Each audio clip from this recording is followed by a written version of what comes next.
હિન્દુ ઉત્સવ સમિતિ દ્વારા શિવ શોભાયાત્રાની તડામાર તૈયારી. કોરોના કાળ દરમિયાન સરકારની ગાઈડલાઈન હોવાના કારણે શિવ શોભાયાત્રાનું આયોજન રદ કરવામાં આવતું હતું. આ વર્ષે સરકાર દ્વારા નવી ગાઈડલાઈન જાહેર કરતાં હિન્દુ ઉત્સવ સમિતિ દ્વારા ધામધૂમથી શિવ શોભાયાત્રાનું આયોજન કરેલ છે. હિન્દુ ઉત્સવ સમિતિ દ્વારા 41 વર્ષથી શિવ શોભાયાત્રાનું આયોજન કરવામાં આવે છે. હિન્દુ ઉત્સવ સમિતિએ પાલખી યાત્રાની તડામાર તૈયારી શરૂ કરી દીધી. અનેક સંસ્થા, મંડળો તથા સેવાભાવી લોકો આ ઉત્સવને રંગેચંગે ઉજવવા તૈયારીઓ કરી રહ્યા છે. દર વર્ષના માફક આ વર્ષે પણ શિવ શોભાયાત્રાની પાલખી યાત્રાના દર્શન તેમજ સ્વાગત માટે વિવિધ વિસ્તારોમાં મંડપ તેમજ સેવાકીય કાર્ય માટે વ્યવસ્થા ગોઠવવાની તૈયારીઓ ચાલી રહી છે. આ સમગ્ર આયોજન મહાદેવ મિત્ર મંડળ દ્વારા કરવામાં આવે છે. મહાદેવર, મારું નામ રાજુ મહાદેવ, મહાદેવ મિત્ર મંડળ ચેરિટેબલ ટ્રસ્ટના પ્રમુખ તરીકે જામનગરની અંદર 1 ટનની જે શિવરાત્રિનું આયોજન કરવામાં આવ્યું છે.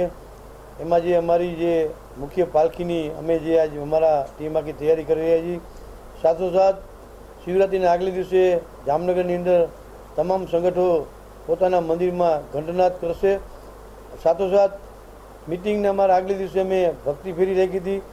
1 ટનને જે શિવરાત્રિનું આયોજન છે એ મહાદેવર મિત્ર મંડળ હિન્દુ ઉત્સવ સમિતિ દ્વારા 41મા વર્ષની આ શોભાયાત્રા છે. શોભાયાત્રાનું જે મુખ્ય પાલખીનું પૂજન સવારે શિવરાત્રિની સવારે 10 થી 12 મહાદેવર મિત્ર મંડળ દ્વારા રામચંદ્રના મંદિરના પટાંગણમાં કરવામાં આવશે.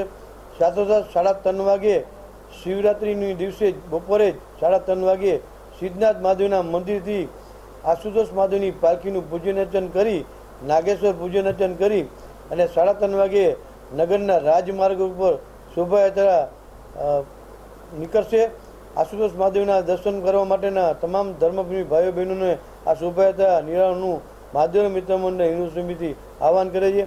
આ શોભાયાત્રામાં સ્થાનિક જગ્યાએ 98 જણા સ્થાનિક સ્ટોલ કરવાના છે. તેમજ શોભાયાત્રામાં અનેક સંસ્થાઓ જોડાઈ છે. શિવસેના, વિશ્વ હિન્દુ પરિષદ, મહાસેના, ભગવા રક્ષક, સતવારા સમાજ, ભોયરાજ સમાજ, બ્રહ્મદેવ સમાજ, કેટલાય આગેવાનો જોડાને સાથોસાથ દર વખતની પણ આ વખતે જ દીપક ટોકીઝ પાસે મુસ્લિમ સમાજના હિન્દુ મુસ્લિમ એકતાનું પ્રતીક દ્વારા શોભાયાત્રાનું ભવ્ય સ્વાગત કરાવશે.